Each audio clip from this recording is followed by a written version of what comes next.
Sonra növbəti 33-cü bab gəlir. Bəbu əl-mə'illəzi yuğsəlu bihi şa'rul insan. İnsan tükünün düşdüyü və ya insan tükünün islandığı, düşdüyü suyun hökmü babı. Hökm babı. Yəni nə deməkdir? Bu nəcisdir. Su, insan tükü əgər suya dəyərsə, su batır, yəni mundar olurmu, yoxsa olmur? İmam Buxari rahimehullah bu məsələdə, bu babda iki məsələni cəm edib. Birinci, insan tükünün, Adəm övladının tükünün hökmü, yəni təmizliyinin hökmü. İkinci isə itin, yəni su qabdan içdiyi artığının hökmü. İtin qabdan içərkən artıq qabdan qalmasının hökmü. Və İmam Buxari burada bu babı işarə etməklə, gətirməklə və sonraki gətirdiyi adətən İmam Buxarinin adətindəndir. Sual qoyur hökm ixtilaflı məsələlərdə. Sonra tabinlərdən, səhabələrdən rivayətlər verir, göstərir ki, adətən onun tərcih elədiyi rəy nədir? Budur. Burada da İmam Buxari babı qoyandan sonra tabinlərdən rivayət gətirib. Həmçinin İmam Buxari burada işarə edir ki, nədir? O tabinlərin rəvayəti ilə bu insanın tükünün hökmü suya düşərkən insan hökmiyyətlə, insanın tük hökmiyyətlə də təmizdir. Çünki labuddur ki, insan əgər bir qabdan dəstəmaz alarsa, onun və qusul alarsa, onun saqqalından, saçından, yəni ki, o su dəstəmaz aldığı suya tükün tökülməyi, yəni ki, çox da və realdır. Yəni ki, uzaq məsələ deyil. Və əgər o nəcis olsaydı, onda düşdüyü suyu da nəcis edərdi və mütləq bu barədə şəriət bizə bildirərdi. Və həmçinin buradan qeyd etmək olar ki, İmam Buxari babları biz bilirsiniz, su məsələsi çox, təharət babı, ümumiyyətlə, suyun təmizliyi məsələsi fiqh bölümündə çox geniş ixtilaflı məsələlərdəndir. Yəni, cildlərlə kitablar yazıblar. Və bu hədis özü, İmam Buxarinin babı belə bölməyə dəlalət edir ki, İmam Buxari suların hökmündə iki hökm görür, iki bab görür. Daha doğrusu qism görür. Yəni, tahur və nəcəs. Yəni, bölürlər tahur, tahir, yəni tahur dama qeyri tahirdir, nəcisdir qeyri, yəni nətəri özü təmiz, təmizləyici olan, özü təmiz, təmizləyici olmayan əksi. Yəni, onun neçə bab bölürlər, Allah alim. İmam Buxari bunu hədis əhli ümumiyyətlə belə görürlər. İki hökm var. Təmiz və nə təmizdirsə, həmçinin təmizləyəndir. Həmçində əksi nəcis. Nə nəcisdirsə, ona bulunduğu da, ona batan da, ona bulunan da nə olur? Nəcis olur. Və savab da budur. Yəni, su ya təmizdir, təmizləyicidir, ya da ki, mundardır və mundarlayıcıdır. İkisindən biridir. Yəni, üçüncü qism nədir? Yoxdur, aləs-sahih. Yəni, daha səhih rəyə görə. Sonra qeyd etdiyimiz atadan rivayət gətirir. Və kənə ata lə yərə bihi bəsən ən yüttəxədə minhə əl-xuyutu vəl-cibəlu vəl-hibəlu və su'ril kiləb və məmərrihə fil-məscid. Deyir ki, İbn Ata, rahiməhullah, yəni inkar etməzdi, yəni haram görməzdi. Nəyə? Ən yüttəxədə minhə əl-xuyutu vəl-hibəl. Yəni insan tükündən kəndir və yaxud ip nəsə örmək, qədim zamanlarda ondan çox istifadə edirlər. Onda bir problem görməzdi. Və həmçinin itin artığından, itin yəni içdiyi qabdan, ağzını buladığı qabdan artığından da dəstəmaz almaqda problem görməzdi və məmərrihə fil məscid. Onları da məsciddən keçib getməklərində problem görməzdi. Qeyd etdiyimiz kimi insan tükündən danışır. Sonra da burada ikinci məsələni gətirir. O nədir? İtin ağız suyunun hökmü. Ağız suyunu yox, daha doğrusu ağzının dəydiyi, qaldığı, içdiyi qabda qalan su, artığın. Qabından artıq itin, bəli, it, kəlb, heyvan. Yəni, surul kəlb deyirlər. Surul kilə, bu nədir? İtin artığı. İtin bir qabdan su içdisə və yaxud yemək yedirsə, o qabın qalan artığı o təmizdir, yoxsa nəcisdir? Tutaq ki, qabda gəlirsən, görürsən, evdə qab var, it gəlib oradan su içir. Sən də oradan dəstəmaz almaq istəyirsən. Hökm, bu su çirkləndi mi, çirklənmədi? Yəni, bizdə şəhərdə ola bilər çox yaygın deyil, amma rayon yerlərində falan tam real olacaq bir şeydir. Gələcək. İxtilafdır. Alimlər ixtilaf ediblər. Bunun hökmündə ixtilaf ediblər. Və İmam Buxarinin yəni, adətindən, təsərrüfündən, zahirindən göstərir ki, görsənir ki, İmam Buxari, rahiməhullah, itin ağız suyunun, itin artığını nəcis görməyib. Nəcis görməyib. Nəyə görə? Qeyd etdik ki, o gətirdiyi rivayətlərə əsasən deyilir. Lakin savab odur ki, Allah alim, itin artığı nəcisdir. Və inşallah onun hökmü gələcək. Yəni, genişliyi ilə. Və İmam Buxari dediyimiz kimi öz rəyinə sual verdi ki, məsələn, hökm, onun sonra öz rəyinə gücləndirəcək, atadan rəvayət gətirdi, sonra İmam Zuhridən gətirir. Qalə Zuhri, İzə vələğə fi inəin leysə ləhu vudu'un qayruhu yətəvəllav bihi. Deyir ki, İmam Zuhri, rahiməhullah, o da o rəyi, yəni o rəyi götürənlərdən deyir, əgər it bir qabdan, su qabından su içərsə və başqa su qabı yoxdur, su yoxdursa, ondan nə olur? Ondan dəstəmaz alınır. Dəstəmaz almaq icazəlidir. Və Sufyan rahiməhullah deyir. Burada da ixtilaf var. Bəziləri deyir Sufyan Səvridir, yaxud Sufyan ibn Ueynədir, Allah alim. Hər iki halda Sufyan deyir ki, Səvriyə olmaq daha yaxındır. Hədəl fiqhu bi'aynihi. Bu sözün davabında Sufyan deyir ki, hədəl fiqhu bi'aynihi. Bu deyir, elə fiqhin özüdür, yəni gözəl fiqdir. Yəqulullahu Teala və Allah Teala bu sözünü gətirir. Fələm təcidu ma'an fətəyəmməmu. Əgər su tapmazsınızsa, dəstəmaz alın. Hardan çıxdı fiqh bu aynihi? Necə? Su tapmasanız təyəmmüm alın, istəyirəm. Su tapmasanız təyəmmüm alın. Sonra sözün davamında gətirir. Və hədə ma'un. Və bu sudur. Və fin nəfsi minhu şey. Və deyir ki, bu suya gəlincə, yəni itin ağzının dəydiyi suya gəlincə, nəfsdə bir şey, Sufyan artıq özündən əlavə bir rəy də gətirir. Deyir ki, əgər ağzın, yəni nəfsdə bir şey var, yəni narahatçılıq var, yəni şək varsa, təmiz deyil, yətəvaddau bihi və yətəyəmməm. Dəstəmaz alır və üzərinə təyəmmüm alır. Bu da Sufyan Səvrinin rahiməhullah rəyidir. Zuhri dedi ki, dəstəmaz alır. Sufyan Səvri dedi ki, dəstəmaz alır və üstünə də təyəmmüm alır ehtiyatən. Bu da bir rəydir. Hardan çıxartdı? Nəyə görə Sufyan Səvri deyir ki, hədəl fiqhu bi'aynihi? Yəni, bu fiqhin özüdür. Çünki Əs-Səvri rahiməhullah ayənin ümumini götürməyi, dəlalətini fiqh adlandırıb. Çünki ayədə nətər gəlib? Fələm təcidu məən. Məən nəkiradır. Nəkira, yəni qeyri-müəyyənlikdə bu deməkdir ki, hər hansı bir su tapmasanız.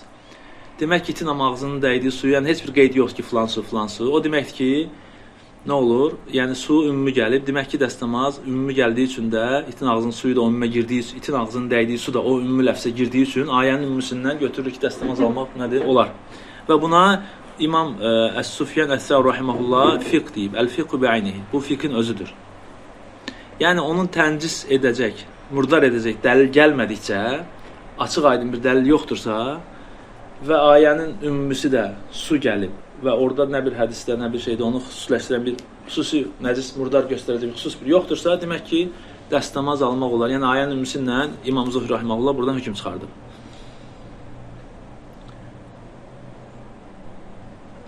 Və qeyd etdiyimiz kimi itin artığının da elm əhlinin arasında böyük ixtilaf var.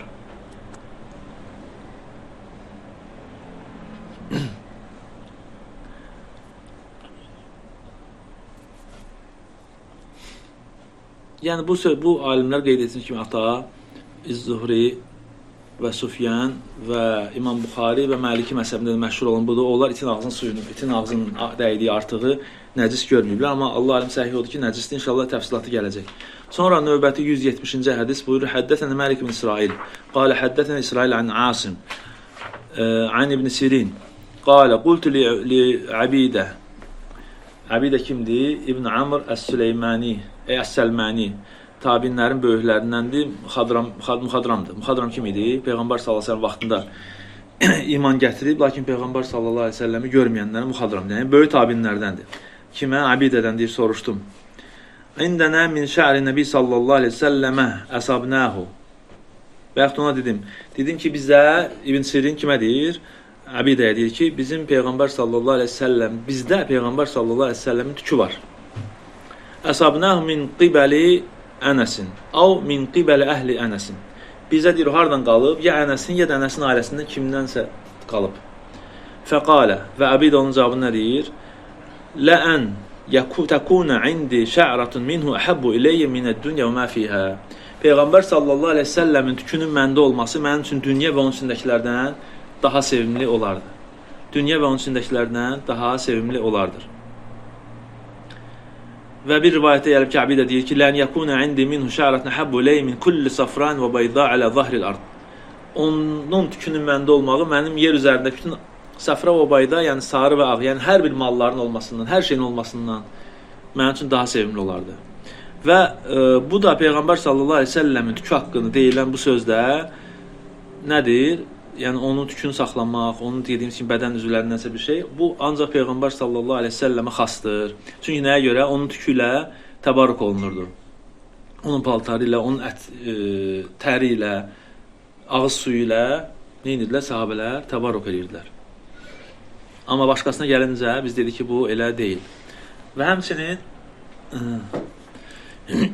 buradan nə çıxır? Bəzi insanlar, bəzi ölkələrdə, bəzi muzeylərdə deyirlər ki, nədir? Bizdə Peyğəmbər sallallahu əleyhi və səlləmin filan əşyası var, filan şeyi var, filan şeyi var. Bu da onlara rəddiyədir. Nəyə görə? Çünki diqqət etsəz, əsabnəhu min əhli Ənəs. İsnad gətirir. Kimdə qaldı? Ənəsdən qalır. Ənəsdən və yaxud Ənəsin ailəsindən. Yəni ki, isnad gətirir. Və kim ki deyilir ki, Peyğəmbər sallallahu əleyhi və səlləm hansı əşyası bizdə var, onu gətirməlidir. Buna isnad gətirməlidir və o da ki, isnad gətirmək də mümkün deyil. Yəni ki, yoxdur. Ona görə onu iddia edənlər nədir? Yalancıdırlar. Və 171-ci hədis. Qalə həddətənə Muhammed ibn Abdurrahim. Qalə əxbərnə Səid ibn Süleyman. Qalə həddətənə Abbad. An ibn Avun. An ibn Sirin. An Ənəsin. Yəni İbn Sirin Ənəsdən rivayət edir. Ən Rasulullah sallallahu əleyhi və səlləmə, yəni bu birinci gətirdi ki, bizdə var. İndi gətirir hardan var? O onun dəliləsini gətirir. Ləmmə hələqa rə'səhu kənə Əbu Talhətə əvvələ mən əxədə min şə'rihi. Ənəs deyir ki, Peyğəmbər sallallahu əleyhi və səlləm saçını qırxarkən, bu da nə vaxt, harda olub? Yəni həcdə olub. Başını qırxarkən Əbu Talhə kimdir? Ümmü Süleym, Ənəsin elə bir ki, anasının yoldaşı. Atalığı düz gəlmir, yəni şəriətdə atalıq yoxdur. Anasının yoldaşı. Yəni anasının əri. Əbu Talhə Peyğəmbər sallallahu əleyhi və səlləm saçını ilk götürən olur. Peyğəmbər sallallahu əleyhi və səlləm qırxılmış tükünü ilk götürən kim olur? Əbu Talhə olur. Radiyallahu anh.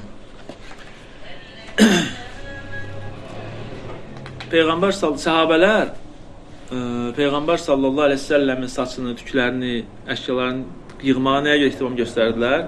Çünki onlar dedi ki, bunu təbarrük edirdilər və bəziləri məsələn onu suya qoyub onunla şəfa umurdular, bəziləri ətir kimi istifadə edirdilər, suyu ətirin içinə salırdılar və ətirin iyi, daha gözəl olurdu. Necə ki, gəlib Ümmü Sələmədə olub cülcül nədir? Belə zınqırovu əksinə qoyanda onun içində qab var da, belə ona oxşuyur. Qabdır min fidda, gümüşdən. Fihə şə'ratun min şə'rati Nəbi sallallahu əleyhi və səlləm. O qabın içində Peyğəmbər sallallahu əleyhi və səlləm tüklərindən tüklər var idi. Yusab əleyhəl mə. Onun üzərinə su tökərdi və qatışdırardı. Sonra xəstəyə verərdi ki, xəstələr onu içsin. Və Allahın izni ilə nəsinlər, sağalsınlar. Və bu da baş verib. Yəni buradan bu hədisləri İmam Buxari nəyə görə gətirir? Bunun dəlaləti odur ki, yəni insanın tükü nədir? Tahirdir, təmizdir, nəcis deyil. Əgər nəcis olsaydı, səhabələr onu saxlamazdı, ondan təbərrük yəni nəcis bir şey saxlamaq icazəlidir, ondan təbərrük olmaq da nədir? İcazəli deyil. Və həmçinin Əbidə rahimehullah onun tükün onda olmasını, nəcis bir şeyin özündə olmasını təmənni etməzdi, etməzdi. Peyğəmbər sallallahu əleyhi və səlləm başını qırxanda Əbu Talhə əvvələ mən əxədə min şə'rihi. Onun tükünü ilk götürən oldu. Bu da nə vaxt olub? Minada olub, yəni Qurban bayramı günü və onu qırxan da Amr ibn Abdullah olub Vica həccində. Başqa rivayətlərdə gəlib ki, Peyğəmbər sallallahu əleyhi və səlləm cəmarata daş atandan sonra və nəhər nusukəhu, yəni qurbanını kəsəndən sonra nəvələl haliq şiqqatel eymən fəhələqəhu. Elə bir ki, dəllək, bərbər Peyğəmbər sallallahu əleyhi və səlləmin sağ tərəfini, birinci başlayır sağ tərəf, başının sağ tərəfindən başlayıb qırxmağa. Thumma da'a Əbu Talhə. Sonra Peyğəmbər sallallahu əleyhi və səlləm Əbu Talhəni çağırır, fa'atahu iyyah və həmin bu sağ tərəfin tüklərini verir ona.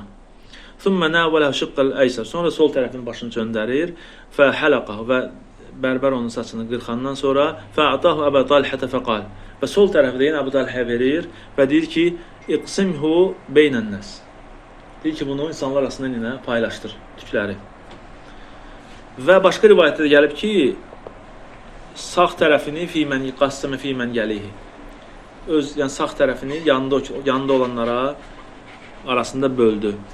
Və başqa rivayətdə gəlir ki, fəvazza beynən nəsi şə'rətə və şə'rəteyn. Və Əbu Talhədə insanlar arasında bunu edən Əbu Talhə, yəni sağ tərəfi yanındakılara verdi. Və başqa rivayətdə gəlib ki, insanlara 1-2 tük payladı və sol tərəfində Ümmü Süleymə, yəni kimə? Ənəsin anasına, yəni öz yoldaşına verdi sol tərəfin tüklərini. Başqa rivayətdə gəlib ki, digə Əbu Talhə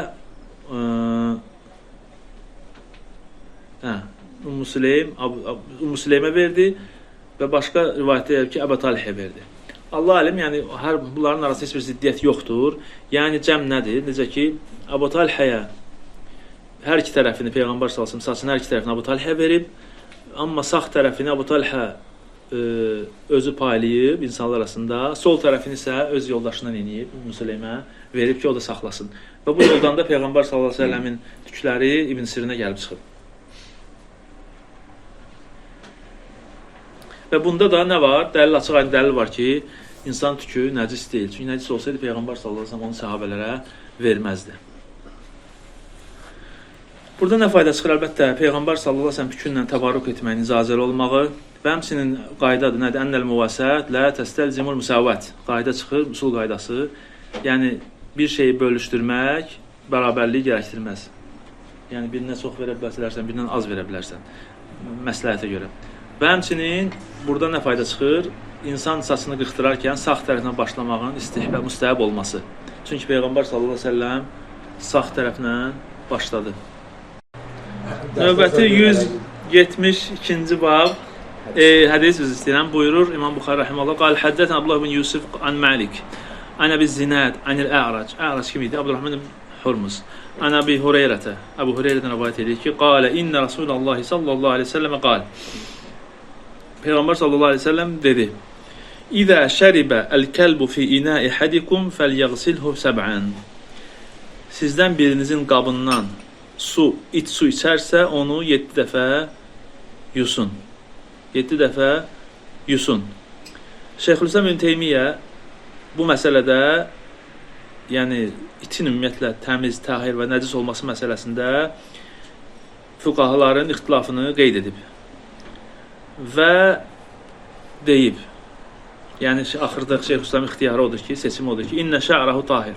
Səhih odur ki, itin tükü və tükü, yəni təri, dərisi təmizdir. Söhbət itdən gedir. Və riquhu nəcəs. Riq nədir? Ağız suyu isə nəcisdir, yəni mundardır. Və huve məzhəbul hənəfiyyə. Biz burada Hənəfi məzhəbinə müvafiq oluruq. Bu Hənəfi məzhəbinin rəyidir. Və rivayətü thəniyyətü an İmam Əhməd ibn Həmbəl. Və İmam Əhməd ibn Həmbəldən də ikinci rivayətdir. Yəni çoxdur, gələcək inşallah. Və şeyx də buyurur ki, və daha səhih olan və sözlərin ən səhihi, yəni rivayətləri, bütün rivayətləri cəm edərkən ən səhihi bu sözdür. O da nədir? İtin ağız suyu mundardır, bədəni isə təmizdir. Yəni tükü, dərisi, yəni nə deməkdir? İt kimsə ayağından toxunarsa paltarına, o nəcis olmur. Ağız suyu dəyərsə, o hal nə olur? Nəcis olur. Lakin əgər bir qabdan yalayarsa, su içərsə, o qab nə olur? Oradakı da nəcis olur, atılır və qabda yuyulmalıdır. Və ona nəcis deməyənlərin sözlərinə rəddi olaraq inşallah onlara cavablar gələcək. Başqa ikinci rəy, bəzilər deyiblər ki, itin bütün cəsədi, həm bədəni, həm tükü, həm tər, hər şeyi kütlə, yəni kullul kəlb, bütün it nəcisdir. Bu rəydə var, lakin şeyx deyir ki, bunu etməyə bizdə dəlil, bunu deməyə bizdə dəlil yoxdur. Dəlil yalnız nədir? Yalnız ağız suyunadır. Və əşyaların da əsli nədir? Təharət olduğu üçün bizi, yəni nəcis etməyə, iti tam nəcis etməyə dəlilimiz yoxdur. Əksinə bəzi dəlillər bunun itin yəni tükünün, bədəninin nəcis olmadığına işarə edir. Diqqət edin, burada itin yeməkdən falan söhbət getmir, çaşmayasın. Yəni diri it insana toxunarkən, itin bədəni hardasa evdə yaşayırsa, hardasa həyətdə falan insana dəyərsə, o nəcis deyil, bundan söhbət gedir. Və itin artığının, qabdan içdiyi qabın artığının nəcasət mundar olması da elm əhlinin cümhurunun sözüdür. Və hətta İmam Məlik, baxmayaraq ki, Maliki məzhəbində məşhur onun təmiz olmağı rəyidir, lakin İmam Məlikin özündən də bir rivayətdə onun mundar olmağı gəlib və bu rəvayəti, bu rəyi qeyd etdiyimiz kimi Ata, Zuhri, Əs-Səvri və İmam Buxari də bu rəyi seçib, lakin bu rəy Allah alim zəifdir. Hətta İbn-i Munzir rahiməhullah da bu rəyə üstünlük verib. Və hökm olan İmam Buxari bu əksinə ziddiyyətdir. İndi gələcək. Və bunun nəcis olmağında Şeyx buyurur ki, qeyd etmiş, daha səhih olan odur ki, itin artığı, ağzından qalan artıq nəcisdir. Nəyə görə? Bizim babımızın hədisinə görə, həmçinin Əbu Hüreyrədən başqa rivayətdə gəlib ki, İzə vələğəl kəlbu fi inə əhədikum fəlyəriqhu. Sizin qabınızdan it yalayarsa onu qoy, boşaltsın, töksün, tullasın. Thumma yəğsilhu səbə mərrə. Sonra isə 7 dəfə yusun. Və bu rivayətə nəyə görə biz bunu belə deyirik? İndi inşallah bənd-bənd çalışacaq qeyd edir. Birinci ona görə ki, bayaq qardaşın qeyd etdiyi üsul qaydası ki, qusul yalnız ya hədəsdən olur, ya da nəcisdən olur. Hədəs nədir? Dəstəmazın pozulmağı, nəcisdə mundarlıq. Yəni, qabda hədəs olmadığı üçün, demək ki, nə qalır? Nəcəs qalır. Yəni, yumaq, qusul. Yalnız və yalnız 2 şeydən olur. Ya hədəsdən, ya da ki, nəcəsdən. Hədəs yoxdursa, qalır nəcəs. Demək ki, bu nəcəsdir. Çünki Peyğəmbər sallallahu əleyhi və səlləm yuyun deyə əmr etdi. İkinci, suyu və yaxud yerdə qalda qalan qabı tökmək nədir? Əgər təmiz olsaydı, biz ki, yəni suyu, qabı, yeməyi israf etmək haramdır. İcazəli deyil. Əgər onu, yəni nəcis olmasaydı, Peyğəmbər sallallahu əleyhi və səlləm onu tökməyi əmr etməzdi. Malı israf etməyi əmr etməzdi. Demək ki, bu nəcis olduğu üçün, hətta malı israf etmək babında olsa belə, yəni artıq o nəcis hökmündədir deyə o tökülür, atılır. Üçüncü, demək olar ki,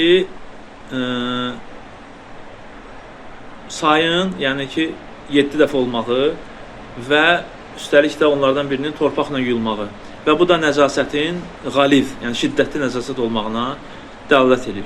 Sonra demək olar ki, hökmlərin əsli müəllələ, illəlidir, səbəblidir. Və buradakı bu yumaq da ola bilər ki, yəni çoxunluqla o hökmə qayıdılır. Onun da əsli nədir? Yəni təmizliyə görə. Yəni o da gələcək inşallah nəyə görə deyirik. Yəni orada ixtilaf var ki, bu say məsələsi 7 dəfə təabbudidir, yoxsa təmizlik üçündür. Təabbudi desək, yəni ibadət olaraq əmr olacaq, onda 7 dəfə yumaq vacibdir. Yoxsa təmizlik üçündür, onda məsələn neçə dəfə yuyursan təmizlik hasil oldusa, onu yumaq kifayət edir. Amma səhih olan odur ki, say əsli təabbudidir, üzr istəyirəm, yumağın əsli təabbudidir, yəni bir dəfə də olsa minimum yumaq bu təabbud edirəm, üzr istəyirəm, müəlləldir, yəni səbəblidir, o da nədir? Təmizlikdir, amma say təabbudidir. Say əmr gəlib, saydan aşağı düşmək icazəli deyil, yəni 7 dəfədən aşağı düşmək icazəli deyil. İbn Həcər rahiməhullah buyurur, Əl-Təlil bit-təncis əqva li'annəhum fi mə'nən mənsus. Deyir ki, yəni bunu nəcasətlə səbəbləndirmək, yumağı, yəni nəcasətlə mundarlıq səbəbləndirmək daha güclüdür. Çünki yəni mənsus nas gəlib, hədis gəlib nədir? Mənası yumaqdır. Yəni o mənası yumaq olduğu üçün əslində yumaq nədən olur? Çirklikdən olur. Ona görə bu rəy daha güclüdür. Necə ki, həmçinin İbn Abbasdan rivayət olunub, qalə izə vələğəl kəlbu fi inəyi fəğsilhu fə innəhu ric. Deyir ki, it qabdan yedisə, içdisə, yaladısa, onu yuyun, çünki o ricisdir. Ricis nə demişdik? Nəcisdir. Sümmə şrab fihi və tavadda. Yuyandan sonra isə ondan içdə dəstəmaz aldı. Yəni, nə oldu? Təmiz oldu. Demək ki, nə oldu? Səbəb nə gətirdi? İlləni, təmizlik gətirdi. Sonra yenə demək olar ki, sələfdən gələn rivayətlərin, sahabələrdən çoxu, yəni açıq aydın, nəcis olaraq deyiblər. İbn Abbasdan rivayət elədik, həmçinin İbn Ömərdən rivayət olunur ki, itin artığını, yəni kənə yəkrahu, bəyənməzdi, xoşlamazdı. Həmçinin Əbu Hüreyrənin özündən də bu hədis biz dediyimiz hədis mərfudur. Yəni Peyğəmbər sallallahu əleyhi və səlləm rivayət edib. Həmçinin məvquf olaraq öz söz olaraq gəlib ki, qalə izə vələğəl kəlbu fi linə fəğsiluhu səbə mərratin əvvəluhunna bit-turab. Buyurur ki, it qabdan içdisə, yaladısa, onu 7 dəfə yuyun və birincisini torpaqlayın. Və Əbu Hüreyrə də bildiyimiz kimi hədisin ravisidir və ravi ədra bimə yərvi, av bimərvi. Başqası ravi qayda nədir? Öz rivayətini başqasından daha yaxşı bilir. Həmçinin gücləndirəcək səbəblərdən demək olar ki, itin artığının yəni təmiz olması sözü səhabələrin heç birindən rivayət olmayıb. Ən qədim qeyd etdiyim kimi tabilərdən rivayət olunur. Səhabələrdən bu söz gəlməyib. Necə ki, Hafiz rahimehullah buyurur ki, səhabələrin heç birindən bu barədə heç bir rivayət gəlməyib. Həmçinin yenə qeyd edilir, gücləndirici səbəb olaraq qeyd etmək olar ki, bunu qeyd etmişdik ki, bütün əmmətü əhlil ilm minəs-sələf vəl-xələf, yəni sələfdən və xələfdən olan cümhur alimlər bunu nəcis görüblər. Necə bunu İbn Abdülbar rahimehullah buyurur? قال الشافعي وأحمد بن حنبل وإسحاق بن راهويه وأبو عبيدة وأبو الثور والطبري ووافقهم مالك في رواية عنه. Demək kim oldu? Şafii, Əhməd, İshaq, Əbu Ubeydə, Əbu Thawr, Tabari və İmam Malik bir rivayətdə ənnə su'rul kəlb nəcəs. İtin artığı nəcisdir. Və yuğsəlul inə minhu səb'ən əvvəluhunna bit-turab və huwa qavlu əksər əhli-zahir. Və həmçinin bu qeyd etdim ki, itin ağız suyu nəcisdir, yuyulur, ilki də torpaqla. Bu da həmçinin Zahiriyyə məzhəbinin də məşhur olan sözdür. Və sahabədən qeyd etdiyimiz kimi İbn Abdülbar həmçinin o da qeyd edir, Hafiz kimi. Bunun əksi sabit olmayıb, gəlməyib. O ki qaldı, deyirlər ki, məsələn, İmam Buxarinin bundan sonra gətirəcək. Nəyə görə nəcis deyib, nəcis təmiz deyib. Onların da cavabı inşallah gələcək növbəti hədislərdə. Hədisin faydalarına gəlincə, yəni aydın oldu da itin ağız suyunu yoğuz. Ağız suyu nəcisdir, həmçinin itin ağız suyunu dəydiyi qabda nəcisdir. Buradan fayda çıxartmaq olar ki, burada it gələndə əlifləmlə gəldi, əl-kəlbu. Burada deyirlər ki, əl-kəlb əhd. Yəni əlifləm burada əlifləm əhd deyil. Yəni müəyyənlik əlifləmi deyil. Burada əlifləm lil-cinsdir. Cins nədir? Yəni növü bildir. Yəni hər növ it ora aiddir. Xüsusi it oradan çıxmır. Həmçinin fayda olaraq açıq aydın odur ki, yuyulmalıdır. Əgər itin ağzı dəyərsə, burada bir fayda da var. İndi onun yenə təfsilatı gələcək. Əgər it geniş qabdan, böyük qabdan, hansı ki yumaq mümkün olmayan qabdan yalayıbsa, o halda isə bu hökm dəyişir. Yəni onu yumaq, onu təmizləmək və suyu tökmək vacib deyil. Və həmçinin buradan fayda çıxartmaq olar ki, torpaq nəcasətin az olması ilə nəcis olmur, mundar olmur. Torpaq mundarın az olması ilə mundar olmur. Bu da gələcək. Həmçinin yenə faydalardan qeyd etmək olar ki, mundar bir şey, nəcasət olan bir şey, əgər maye deyilsə, o başqa şeyə toxunmaqla o nəcasəti başqa şeyə keçmir. Yalnız mayedə keçir. Quru bir şeyə toxunarsa, nacis olan bir şey, toxunarsa maye, o nəcis, öbürsünün toxunduğunu nəcis etmir. Aydın oldu? Yaxşı, burada bəzi məsələlər var. Birinci məsələ qeyd etdik ki, əgər insanın paltarına itin ağız suyu dəyərsə, o paltar yuyulurmu, yuyulmurmu? Savab odur ki, paltar yuyulur, çünki ağız suyu nəcisdir. Lakin 7 dəfə yuyulmur, çünki 7 dəfə xas yəni qaba gəlib, yeməyə gəlib, içməyə gəlib. Yəni yuyulur nə vaxta kimi ki, nəcasət aparılana kimi. Həmçinin digər məsələ qeyd etmək olar ki, torpaq məsələsinə gəlincə, əgər soruşulsa ki, torpaq nədir? Təmizləyici. Torpağın yerinə başqa bir şey keçərsə, o, yəni icazəlidirmi? Və şeyx buyurur ki, lə yəqum əl-istiməlu münazzəfət əl-hədisiyyə əvəl-mutahharat bədələn minət-turab. İndiki hal-hazır müasir təmizlik vasitələri torpağın əvəzini vermir. Torpağın əvəzini vermir bu məsələdə. Səbəb, birincisi, torpağın təmizlədiyi, yəni hamı bilir ki, təcrübə ilə torpaqdan yaxşı təmizləyici yoxdur. Əlini yuyanda sabun torpaq qədər təmizləmir. Yəni ən güclü təmizləyici torpaqdır, qumdur. Həmçinin demək olar ki, bu hədisdə gələn torpaq, hədisdə nas olaraq açıq aydın torpaq gəlib. Və bu məsələdə də nasdan qırağa çıxmaq icazəlidir, vacibdir ki, nasın qeyd etdiyində, hədisin qeyd etdiyində durasan, artıq getməyəsən. Əgər onun yerinə başqa bir şey getsəydi, şəriət mütləq onu bizə bəyan edərdi. O məkən rabbuka nəsiyyə. Necə ki, sənin Rəbbin unudan deyildir. Həmçinin qeyd etmək lazımdır ki, Peyğəmbər sallallahu əleyhi və səlləm vaxtında da başqa təmizləyici vasitələr var idi. Necə ki bizdə keçmişdi əşlə, bitkilər hansı təmizləyici, sidr. Bunlar hamısı təmizlik vasitələridir. Amma şəriət bunların heç birinə bizə deməyə qeyd etməyib. Bu məsələdə biz onlarla təmizləməyə qeyd etməyib. Necə Alləm İbn Hüseyn rahimehullah buyurur ki: "Fəs-sahih ennehu la yujzu an istimali turab." Deyir ki, bu məsələdə İbn Hüseyn rahimehullah deyir ki, səhih olan odur ki, torpaqdan başqa bir şey istifadə etmək bu məsələdə yaramır.